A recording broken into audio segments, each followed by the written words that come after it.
Welcome back, everyone, to another exciting week at the Damage Report with me, John Adirola, and Brooke Thomas as well. I'm here. Dun, dun, dun, dun. Glad to have you here. Yeah, We've glad got to be here. a Happy full Monday. show, lots to get to. Probably, let's keep it real, probably not gonna get to all of it because there's just too much. But we've got another high-ranking Trump official is gone. We're gonna break that down, and we're gonna look back over what she achieved in her time in government service. That should be fun.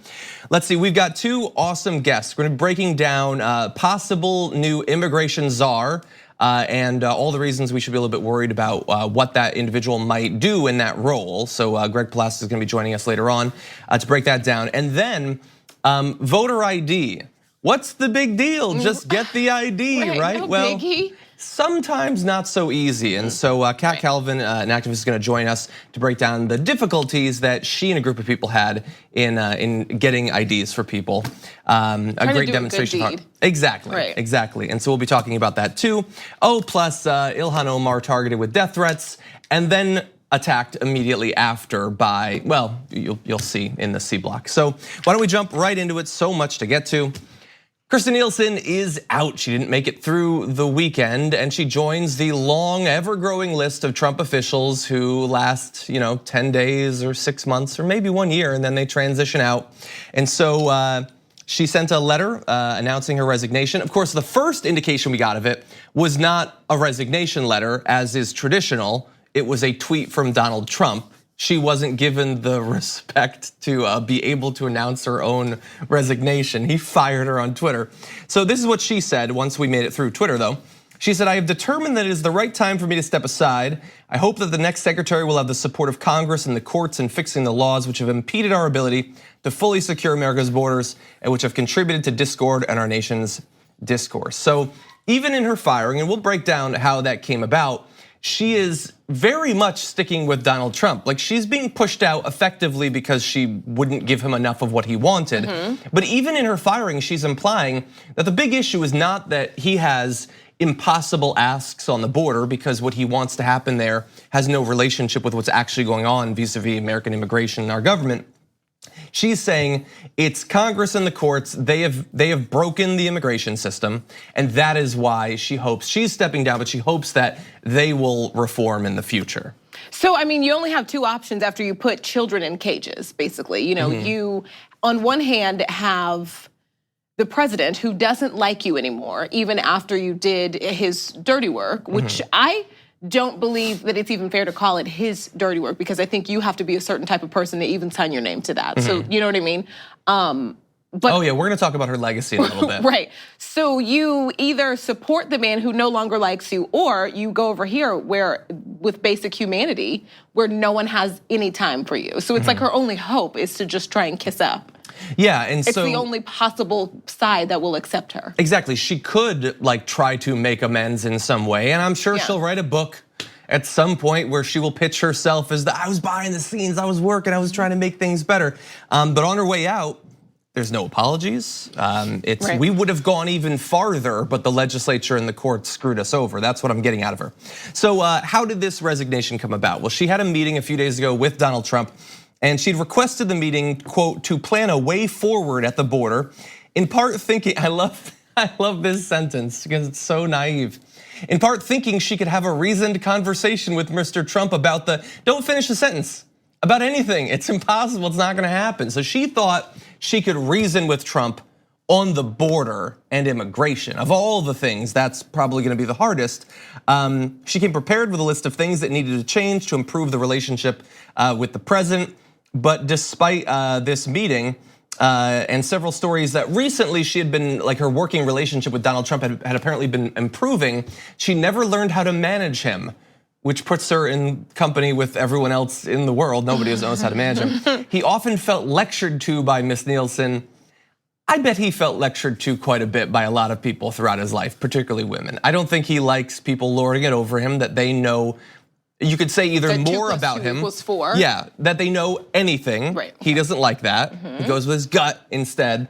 And so you can only last so long in a role like that. If you, she is an ideologue, obviously, and her position on all these issues, as we're gonna break down, is reprehensible as well.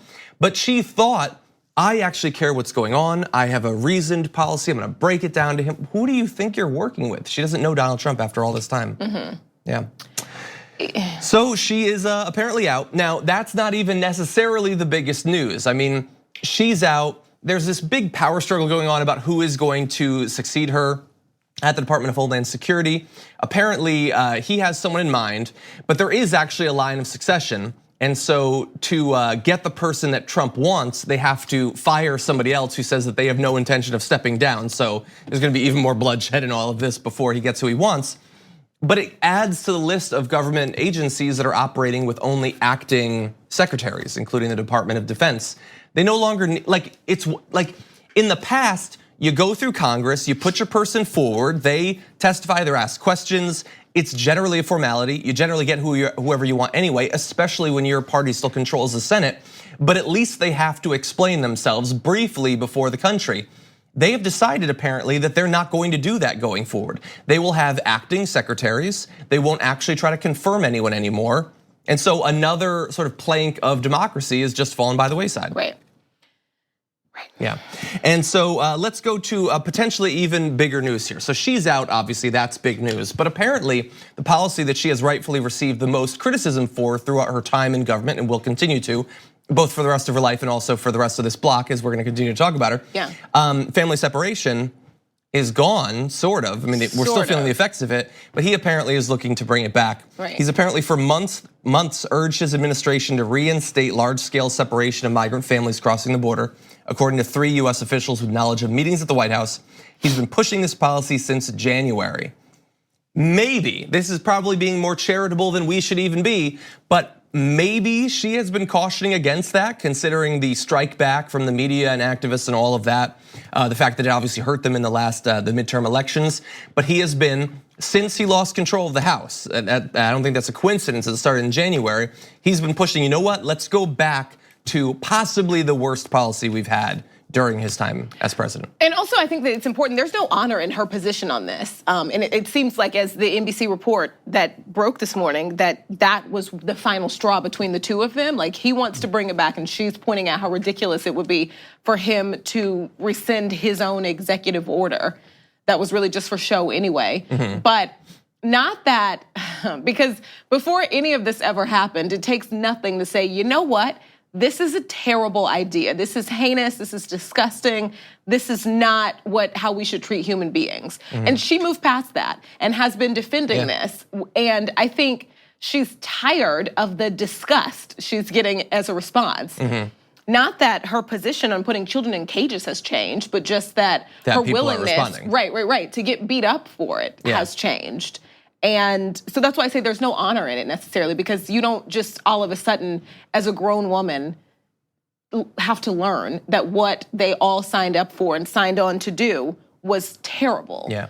So I think, it appears to me at least that she's just tired of defending it, tired of being the face of this, tired of getting beat up for it. And he's like, okay, well then bye. Because he hasn't been happy with her from jump, because that wasn't enough. That wasn't far enough for him. She was too close to John Kelly, apparently. Apparently Jared Kushner wasn't a big fan of her. Obviously Stephen Miller, who looks like he's going to be in actuality kind of acting Secretary of Homeland Security, at least in terms of immigration. The power is going to be ceded to him. Can we just like sit in that for a moment, that this is coming back? It's never even fully gone away. And now, I mean, we can almost be sure that this is in full effect coming back. Yeah, this is what we have warned against for literally years, and it's coming back. Again, I mean, like you said, it never really had left. Those families remain, separated, a good number of them. So why don't we transition to that? Because you say that she's sick of being criticized for this.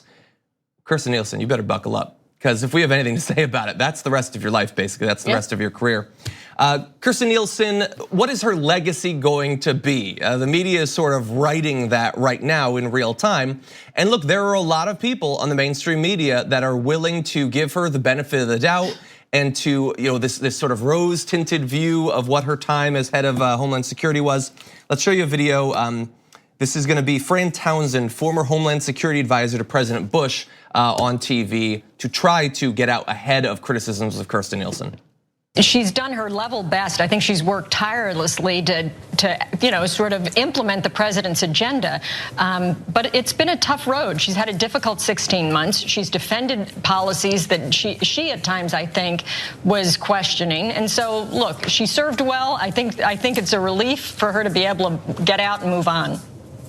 Just a reminder, too, thank you, Fran, that the Secretary of Homeland Security deals with just more than just the border. Yeah. They deal with cyber threats, so many other things. So those are going to be important and come up certainly at any confirmation hearing. Fran, always good to have you. Okay, so look, that's a very sympathetic portrayal. It was a difficult 16 months. She had to support policies that at times she didn't agree with.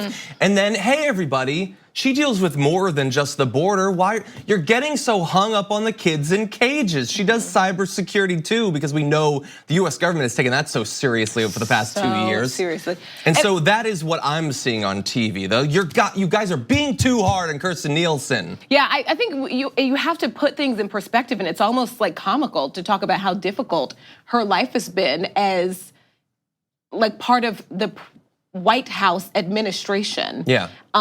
And just in general, just not in a cage. Which yeah, is where were all you people, in a cage? Which is where that's a all difficult life. Children don't. Which is where all children belong, not in a cage. And where, I mean, if you consider a jail cell a cage, which was almost like a little different than what we saw and what we're talking about, but like where all people who haven't committed a crime belong. You know what I mean? Not in a cage of any sort. So it's not really that difficult when you think about. When you put it in the perspective of what she did to other people. They defended this. She was just defending this a few weeks ago. We just ridiculously. Well, let's for people who might forget some of it, let's run through some of the basic facts of this. We'll get to the cybersecurity someday. Yes, she worked on many other things, but so she defended it for like 16 months. But remember, she also lied about it initially. She just said that they don't have a policy. She did that for weeks and weeks, even after it became very clear that that was the established policy that they'd been working on for literally months, that they were doing it specifically to provide a deterrent against future migrants entering the country. That was their mission. She pursued it and lied about it. Along the way, they separated thousands of families, thousands that we initially knew about during like the big focus on this policy. We later found out months later that there were thousands more families that were separated, that they hid those numbers for as long as they could. Hundreds of families remain separated. That has been true since the policy, and there is no reason to believe they will ever be reunited. And if they are, it will be literally years until it happens. Because, don't forget, they did not set up any system for tracking these families once they were separated. They cared so little about what happened to these people that they thought, we'll track them down at some point, I guess. Why put together a list of the people we can't be bothered? So hundreds of immigrant children remain missing. We don't know where they are. Right. Maybe they're in custody somewhere. Maybe they're with a family. We don't know because the system was so slipshod. That was part of like the 22 proud immigrants defense. died in custody, including multiple children died under her watch. Right. So no, we're not gonna just like move on to, did she run like a good schedule or something? Like, was she a good administrator? She doesn't want to be pigeonholed as being about this policy, and she wants you to believe that behind the scenes she spoke out against it. Well, it kept going. Regardless of whatever you might have said in some meeting, in some boardroom or whatever, it kept going, and you stayed there. You could have left. If you didn't want to be tarred by this, I know a really easy way that you could have not been tarred. You could have been the person who left the administration, came before the American people and said, I know what they're doing behind the scenes. You don't know about it yet, but they're gonna purposefully separate these families, ruin their lives to send a message to people who might come someday later, and I am not gonna stand for it. But she did stand for it. I should say she refused to stand, she just sat down and pursued the policy. I mean, we know she knows how to do that, and she knows that that was an option because she literally did it yesterday. She got tired of him. She did it yesterday. Yeah, she should have done that 16 months ago. I agree. And so look, I'm sure some think tank is gonna be really excited to have her join their board, or she might be not a correspondent, but she might be a commentator for CNN or something. Maybe she'll show up on the Emmy stage. You know, we don't know. Maybe. And everyone will laugh. And she should be a pariah. She has earned that. That's what she's earned over 16 months. Okay, we're gonna take a short break. We come back, voter ID after this. We need to talk about a relatively new show called the Republic, or UNFTR. As a Young Turks fan, you already know that the government, the media, and corporations are constantly peddling lies that serve the interests of the rich and powerful. But now there's a podcast dedicated to unraveling those lies, debunking the conventional wisdom. In each episode of On the Republic, or UNFTR, the host delves into a different historical episode or topic that's generally misunderstood or purposely obfuscated by the so-called powers that be, featuring in-depth research, razor-sharp commentary, and just the right amount of vulgarity. The UNFTR podcast takes a sledgehammer to what you thought you knew about some of the nation's most sacred historical cows. But don't just take my word for it. The New York Times described UNFTR as consistently compelling and educational, aiming to challenge conventional wisdom and upend the historical narratives that were taught in school. For as the great philosopher Yoda once put it, you must unlearn what you have learned. And that's true whether you're in Jedi training or you're uprooting and exposing all the propaganda and disinformation you've been fed over the course of your lifetime. So search for UNFTR in your podcast app today and get ready to get informed, angered, and entertained all at the same time.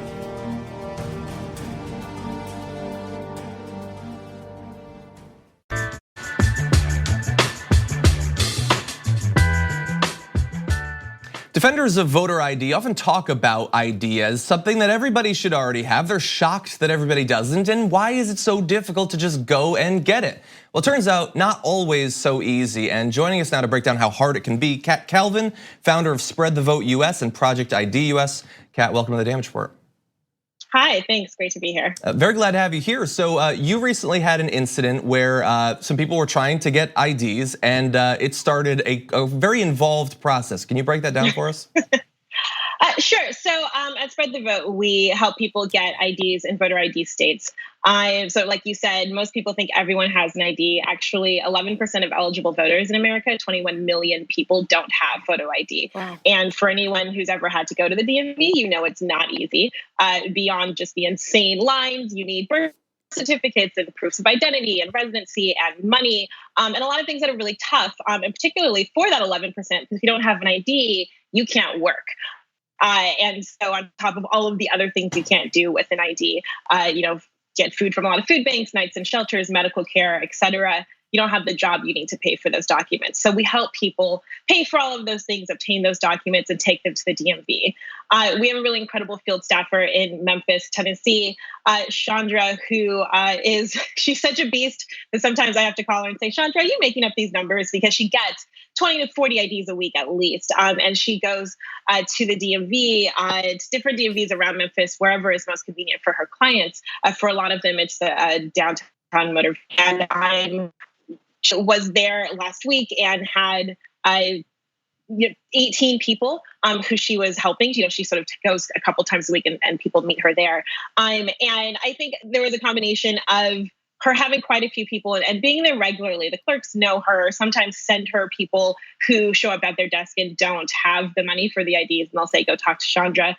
I think both she had so many people who she was helping, and so of course was going sort of all over the place, and is a sort of a regular face there. And I think there was some desire by the people who run the DMV to perhaps not have so many people who are also, usually people of color, a lot of Black men, a lot of returning citizens, a lot of people who are considered undesirables for a variety of reasons. I'm showing up at the DMV at a regular basis. And so there was quite a bit of intimidation used against our staffer. And then they actually ended up kicking her out. And then it's sort of escalated from there. I'll actually be in Memphis in a couple of days to figure out what the resolution to this is, because we don't have one yet. So, Kat, from you, we were told that she was banned from the DMV in that moment. What was the initial reason? What was their reason initially before things went viral? Because I know the story has sort of shifted, and we'll get to that. But what was the initial reason why they said they didn't want her there? We didn't get a reason until several hours later and a couple of conversations with their lawyers when they decided that she was soliciting people, which, I mean, if you think about it, why would someone go to the DMV to people in line and solicit them to help them get IDs? Like, it doesn't make sense. Initially, she was taken into a room with two employees who weren't introduced and really yelled at and told that the manager had part of us. She must be an illegal operation, that she wanted to speak to the president of the organization immediately, which I would have been happy to speak to her. And really just sort of gave her a lot of grief about the fact that she had a lot of people there and they didn't know what she was doing, so she must be illegal. And this isn't the first DMV we've had these problems with. It's the first time we've been banned, but we've had DMVs who have told our staff and volunteers, you bring too many people here, you're not allowed to come back unless you have a letter from your lawyer. We've had DMVs, we have a problem in Florida right now where a DMV has suddenly decided that only family members are allowed to buy IDs for people. And so we now have to go through this, we have to give people sort of cash or money orders, et cetera. We have DMVs quite often who decide that they don't, for whatever reason, like the fact that, I don't know, we're making them work harder. I mean, all we're doing is doing what they do. You give people IDs. We're just bringing people in to get IDs. We're not asking you to make us a pizza or build us a house. We're doing the thing you do. We've had, but it's one of the things we knew when we started this was they're going to start making what we call spread the vote rules, once we start being successful. And so this was the first time that we'd been banned, but it's a problem we're seeing more and more. The more successful we are around the country is that DMV suddenly decide, wait, I'm going to come up with a reason that you can't be here. Yeah, and your organization has been quite successful. I mean, thousands of people have gotten their IDs thanks to your tireless work, and so we very much do appreciate that. I share your fear that as more and more people run up against needing an ID and organizations like yours try to bridge that gap, that there will be more strike back against your organizations, and hopefully that can be avoided. Kat Calvin, thank you for joining us and for your organization's work. Thank you so much. We're gonna take a short break here. When we come back, a new representative targeted by death threats, and then immediately after that, targeted by some of the most high-profile politicians in the country. We'll break that down after this.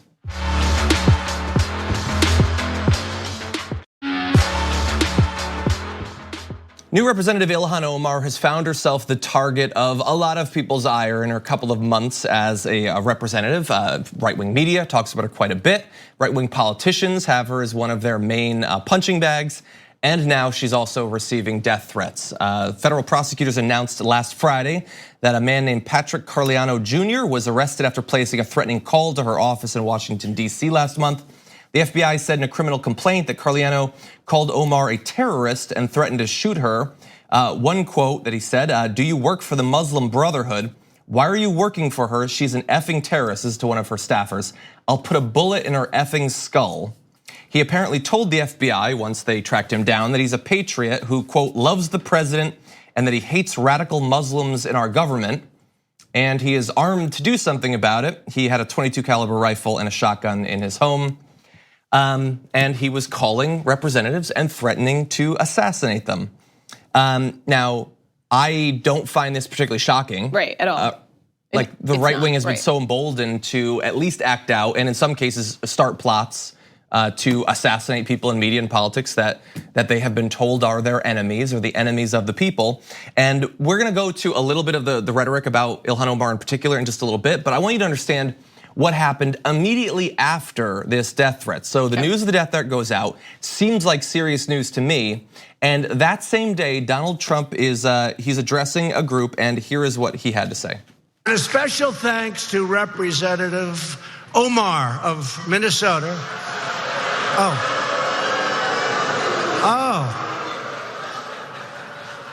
Oh, I forgot. She doesn't like Israel, I forgot. I'm so sorry. Oh, no, she doesn't like Israel, does she? Okay, so they have convinced their followers that she is an anti-Semite who works with a radical terrorist organization, that she is fundamentally anti-American, hates the Constitution, is a threat to your rights and possibly your life. So they want to assassinate her, and then after finding out about that, doubles down on it and says that she hates the countries that we're supposed to love. And I mean, is that gonna be the last death threat that she faces, that her office faces? Imagine being one of her staffers right now, wondering if a guy is gonna come barreling in through the door. No, and it's not, because her becoming a representative and criticizing Israel and her just being a woman in power didn't begin the fear that for her safety that has probably existed since she was a child. Because I think it's this like plausible deniability thing. It's like, so when that's why it was even more horrible when Meghan McCain started crying on The View, talking about how this black Muslim woman scares her because of comments she made. It kind of just like ignores the fact that she is black and Muslim in America, and the way that society treats Muslims didn't start with Trump's rhetoric. Yeah. Do you know what I mean? And so, but it also, it pretends that he's not exacerbating it, that Jeanine Pirro isn't, kind of like making it worse, like pointing out to radicals. Yeah. And this is just a different sector because there's like 10 different groups of people, marginalized groups of people that the president has kind of like, we have examples of the president's words emboldening horrible, scary, terroristic people. Yeah, it's the wheel of propaganda, and he spins it every day, and then he targets that group. Right. Yeah, and as you pointed out, Jeanine Pirro, we're gonna play a video from her in just a second. But Tucker Carlson ranted about her last week. Laura Ingraham had a big thing about her, and Donald Trump still talking about her. And this is what, in particular, Donald Trump. Like Maxine Waters was the target of death threats. He immediately went back to attacking her. Like think about pretending that like he didn't pick that day or that moment on purpose. On purpose, yeah. No, it's a way of supporting what a radical murderer would do without explicitly saying it. Yeah, with the pipe bomber, with the Coast Guard guy, when thankfully these right-wing political... Charlottesville too. Well, in that case, they did kill someone. In these two cases where they were thankfully stopped, he speaks out in support of their ideology every single time. And I want to show you just one clip. Jeanine Pirro, sort of leading up to all of this. This is what she had to say about Ilhan Omar. This is not who your party is. Your party is not anti-Israel. She is. Think about this. She's not getting this anti-Israel sentiment doctrine from the Democrat Party. So if it's not rooted in the party, where is she getting it from? Think about it. Omar wears a hijab, which according to the Quran 33:59 tells women to cover so they won't get molested. Is her adherence to this Islamic doctrine indicative of her adherence to Sharia law, which in itself is antithetical to the United States Constitution?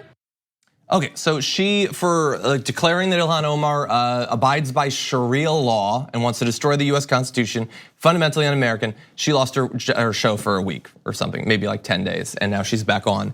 And that's the sort of rhetoric that has been floating around since she became a representative. Ilhan Omar responded in a very responsible way. She's obviously scared for her life and the life of her staffers. She tweeted, "My Lord, forgive my people, for they do not know," with the attached video that we showed you of Donald Trump there. And she has received support from other representatives who are probably also facing death threats of this sort, including Alexandria Ocasio-Cortez, who said, "Understand when Jeanine Pirro goes on Fox and rallies people to think hijabs are threatening, it leads to this. Folks who imply we're bad for politics, the party, the country, etc., have no idea the threats we deal with because of that kind of language. Talk policy, not personal." And I just want to almost separate what I'm about to say, even specifically from Ilhan Omar, but just go back to Jeanine Pirro and the fact that she's not called a judge for play. It's not just like a TV talking point or a cutesy name because of the alliteration with Jeanine. She was actually a judge. And think about like what she just said, and then mix that with the Sixth Amendment. And they don't go together. I can't imagine a judge who believes that and who speaks like that giving any Muslim person who stands in front of her in court a fair trial. Yeah, and maybe at that point she wasn't on Fox, so we didn't know about it as much. This is her second job. Exactly, This is new. She was a judge. Yeah, and she, like as we always joke about, she's apparently like trying out to be a part of the administration. She had power as a judge. Now she's doing opinion. She's shaping people's thoughts, possibly leading them to think that these people are enemies. But she wants back at power. She wants to get back at the administration and be involved in actually deciding what ends up happening in our country. So let's move to, this is a related topic, a weird double standard here. Do you remember when Representative Ilhan Omar got in trouble for saying this? I want to talk about the political influence in this country that says it is okay to push for allegiance to a foreign country. So there, look, she's talking about the influence of foreign money on our politics. And how if you question in any way any particular component of the relationship between the United States and Israel, you are attacked as being anti-American. Now, could she have worded various things she said differently? Possibly. She's apologized for some of the things that she said, the way that she said it, and she's worked since then to bridge the divide with that community to make sure that they understand that she has their best interests at heart, all of that. But she still is attacked constantly for the things that she said.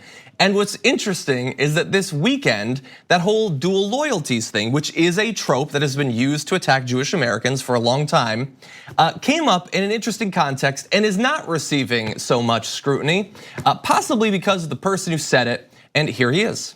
I stood with Prime Minister Netanyahu, Benjamin Netanyahu. How is the race going, by the way? How is it? Who's gonna win the race? Tell me, I don't know. Well, it's gonna be close. I think it's gonna be close. Two good people. But I stood with your Prime Minister at the White House to recognize Israeli sovereignty over the Golan Heights. The Golan Heights is something I've been hearing about for a long time. Yeah, he's heard about it for a long time. He's learned absolutely nothing. He knows about as much about it as I do. So what he said there, I understand it might be a little bit confusing. He said, your prime minister, Benjamin Netanyahu, your prime minister. He was talking with a group of Jewish Republicans. They are American citizens. They're not Israelis. He's not their prime minister. He's their president, and that is its own embarrassment for them. Right. But they are American citizens, and he is implying that Benjamin Netanyahu is their leader here. That is a far more stark portrayal of dual allegiance or some sort of split loyalty than anything Ilhan Omar said. He implied that they specifically are under the rule and power of Benjamin Netanyahu. Right, Americans don't And have nobody a cares. prime minister. It's not how our politics work. Well, in his defense, he may not know that. Right, But he I should guess know so. that Benjamin Netanyahu isn't the prime minister. But also, like this person who, I mean, likes to pretend as if he's president of the world, just sort of gave up his power to a group of people, like in this effort to seek attention. It's like the numbers everywhere. And Yeah. that's not even what you want. Yeah, those are your people. First, and they're Republicans. They're your And voters. they're cheering you on. Exactly. And you just essentially said, like, I don't represent you, just to be like, hey, I like your boy, your boy over there, which is so ignorant to the fact that there are Jewish people everywhere. Yeah. Not even just a group of Americans that he's talking to. And that Benjamin Netanyahu is a politician in Israel in a very close race. It's coming up tomorrow. We have no idea who's gonna win because it's so close, implying that people support different leaders in Israel. And just because, and by the way, that goes for people in Israel. I would imagine the people in America might have even more nuanced and diverse ideas about politically what should happen in a different country. But for him, it's all washed away. They may be Americans. They may have American citizenship. They may be part of the Republican Party. But to him, fundamentally, they're still Israelis. And that was not a one-time comment from him. He also, later in his address to that same group, he referred a second time to American Jews as if they were Israelis by saying that a victory for Democrats in the 2020 election, quote, would cripple our country and very well could leave Israel out there all by yourselves. Not themselves, yourselves. And Nathan Gutman noted, Trump at RJC keeps talking about, quote, some of your people and many of your people when discussing business and tariffs, which apparently Jews somehow have a special interest in. And he has made those sorts of comments before, underlying not just the dual allegiance trope, but also tropes about finance and loans and all of that. Now, he has received some pushback for these comments. His remarks earned him a rebuke from the head of the Anti-Defamation League, Jonathan Greenblatt, who urged the president, quote, to avoid language that leads people to believe Jews aren't loyal Americans. And so that's a responsible person who is worried about these tropes continuing to be spread or the loyalties of American citizens being questioned in this subversive sort of way. But is he receiving anything, even 1%, the response that Ilhan Omar did? And remember, she's a congresswoman, brand new congresswoman at that time. And it was the biggest news story of the week. They had a debate on the floor of the House about it. She was rebuked. It was a huge thing. He's the president of the United States. He's the most powerful person in the world. And his comments are considered, oh, it's like Jimmy the 3-year-old. You never know what he's gonna say. That's the level of seriousness that his remarks are treated with. Thank goodness. Well, maybe, but I would say that if you are going to, if you're going to take what she said so seriously, maybe have just a little bit of consistency and hold him to something like the same standards that you would hold Ilhan Omar to. But of course they're not, and we understand exactly why, because it wasn't about what he said or what she said, it's about who he is and who she is. And she, as you pointed out, is a black Muslim woman. And that is why, because she is the way she is, she was born the way she was born, she wears the hijab that she does, she is always going to be questioned in a way that Donald Trump never will be. Absolutely. Yeah. You know what's fascinating to me also, it was kind of an eye-opener, and this is not, I'm not saying anything about like, was he guilty, was he not, but I've been watching the case of Adnan Syed on HBO, and I did not listen to Serial. And it was something, I think it's his cousin who's kind of been like fighting for his case, like behind the scenes. She's in the documentary and she's talking about his trial. When he was a teenager, and she's like basically almost like pointed out that just her life as a Muslim woman in their lives as a Muslim family, that the conversations that we have now about Muslims didn't start yesterday.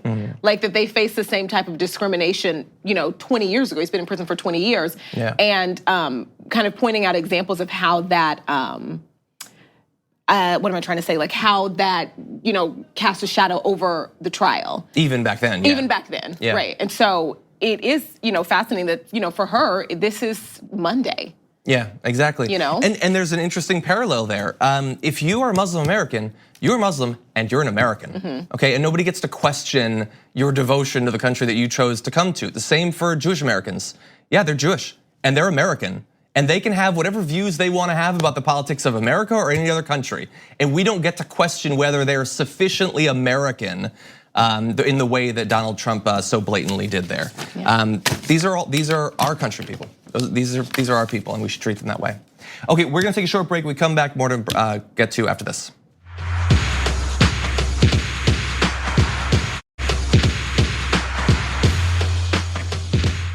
Welcome back to the show, everyone. Just a little bit of time remaining. I want to talk about something a little bit fun, a little bit controversial.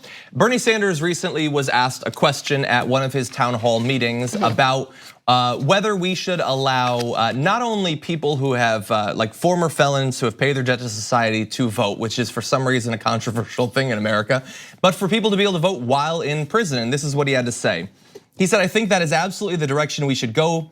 In my state, what we do is separate. You're paying a price, you committed a crime, you're in jail. That's bad, but you're still living in American society and you have a right to vote. I believe in that, yes, I do. And of course, his state and Maine do allow people in prison to vote now, not as a hypothetical at some point. They allow the practice right now. And he believes we should move in the direction of allowing them to do that in other states as well. What do you think about that? Yeah, I think that's great. I think as the country with the largest percentage of incarcerated people, there's a lot of people who would be able to vote, and it would be easy to get them to the polls because. Yeah, you set it up there, I guess. But no, and I don't want to sound like I'm joking, but it would be a lot of people who would easily, I guess, somewhat be able to vote. And actually, I can't even say easily because there are a lot of things that should be easier in prison that, depending on who's running the prison, aren't. But I'm like seeking like medical care in certain situations. We were talking about a story last week about a man who wanted a blanket he wasn't allergic to. So we don't even know if it would even, what were they would happen. They were like gonna ban blankets so that they didn't have to give him a blanket? They fought it in federal court for years instead of just giving him a cotton blanket. But I think that what Bernie's touching on here is that you go to prison, you still don't lose your American citizenship. And not being able to vote shouldn't be part of a punishment. I don't know. I think the punishment, when you're in court, the punishment is that you go to prison. You're locked up away from society. It shouldn't include losing the right to vote. Are you still 18? Are you still an American citizen? Yeah, there's no necessary reason that would be included. And the issue is that when you are convicted of crime, the issue is we lock so many dang black people up. That's also the issue. And that is not but I'm who sure they want to vote. But the people who are going to respond negatively to this, they don't know that. It's an even distribution of society in prison. No, the issue is you get the punishment that we talk about, you're in jail, and then you get the punishment of everything else people think about you. And so the reason I wanted to cover this today is because this is probably going to be on Tucker Carlson tonight. Right. He's going to lose his mind. He's going to be triggered by the idea that prisoners although they have committed crimes and need to be locked up for whatever your theory of rehabilitation or whatever is, are still people and still have fundamental human worth and value and deserve respect. And the idea that they should be barred from voting and we shouldn't even have a conversation about it because it should just be so ridiculous. The very idea that they'd be allowed to vote, that is what the right and people like Tucker Carlson will advocate for. In Florida, when they had their big ballot initiative to allow people who had gotten out of prison to vote again, the response from the right was, why would you advocate for these people? Why are you defending their rights? You are supposed to be stigmatized because they are so stigmatized. In the same way as people who recently were advocating for sex workers in New York to be able to come out of the shadows. They are supposed to be so dirty philosophically that you should not waste your time to even think about them. And so that's why I'm glad that Bernie Sanders is willing to talk about it, because he will be attacked. He's gonna go on Fox News in like a week to do a town hall, and I guarantee he will be attacked there for saying that prisoners should be able to vote. If you don't think that they should, if you think that there is some reason why them committing tax fraud or burglary or whatever means they should not be allowed to choose who their president is, then make that argument. But again, this is one of those things that you don't get to just skip. You have to actually make the case. Also, let's be fair. The people who are in support of not letting felons vote, they're fine with the people who commit tax fraud being allowed to vote. Yeah, that's probably true too.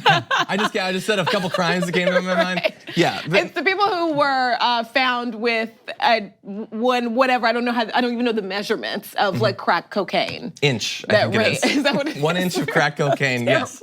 Yeah, that's 10 years per inch. I agree. By the way, most of the people who commit tax fraud are not in prison.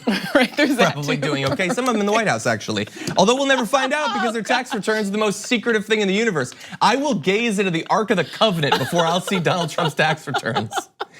Anyway, good job, Bernie Sanders. Go forward. None of the other candidates have signed on to this. Elizabeth Warren is interested in re-enfranchising felons who've completed their sentence. Others have spoken out possibly in favor of that. Maybe this will start a conversation about people who are currently in prison. Anyway, we're gonna take a short break. We come back just a little bit more for you after this.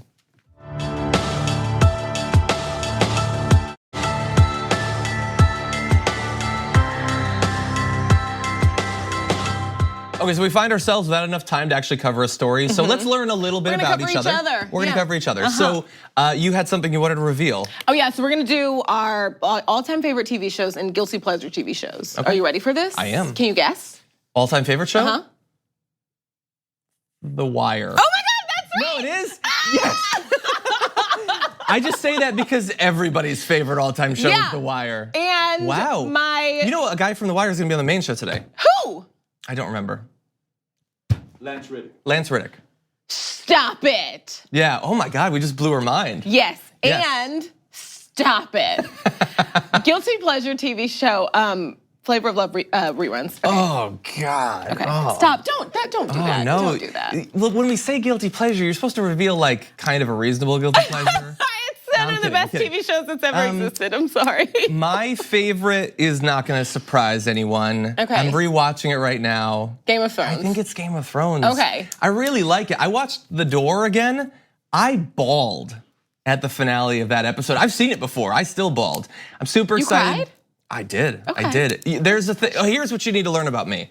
In TV shows and movies, when someone sacrifices themselves to save other people, I cry. I cry in Independence Day when he flies his jet up into the ship. I cry the entirety of Homeward Bound. Did you cry in Lion King? No, I watched it as a kid. I hadn't yet gotten that. What's your guilty pleasure TV show? I don't know about my guilty pleasure TV show. Maybe like, I've watched Frasier a couple times. There's no reason to watch Frasier anymore. It's a good show. But my pleasure that is guilty about TV right now is I've now watched 2 BBC series that I had no reason to watch because Jodie Comer is in them, the actress from Killing Eve. I watch a lot of bad TV. It's not bad, it's just not. Bad TV? No, it's not bad. It's just, she's kind of barely even in it, but I still watched it because she's in it. Have these, okay, you get on these they're good shows, they're good shows. Okay. Yeah, also, so Thursday episode of The Damage Report this week. This is a political news show, a serious look at the news and politics of the country. And Thursday, me and Brett are gonna mostly talk about Game of Thrones. I'm sorry, it's coming back and I wanna talk about it. It's my show, so we're gonna talk about Game of Thrones. And so it's gonna be a lot of fun. Tune in on Thursday. By the way, we've got some new reviews on iTunes. I am going to be reading them on tomorrow's show, but feel free to slip a couple more in there, and we'll read them at the close of tomorrow's episode. Have you ever watched an episode of Flavor of Love? Because it's no, I actually haven't. You think I should? I do. Yeah, I do. Okay, maybe I will. Maybe we'll pull one up on YouTube Maybe if you haven't seen it. Okay. We'll see about that. Anyway, thank you for joining us. Always good to have you on. Thank you, everybody who's watching, and we will see you tomorrow with a lot more.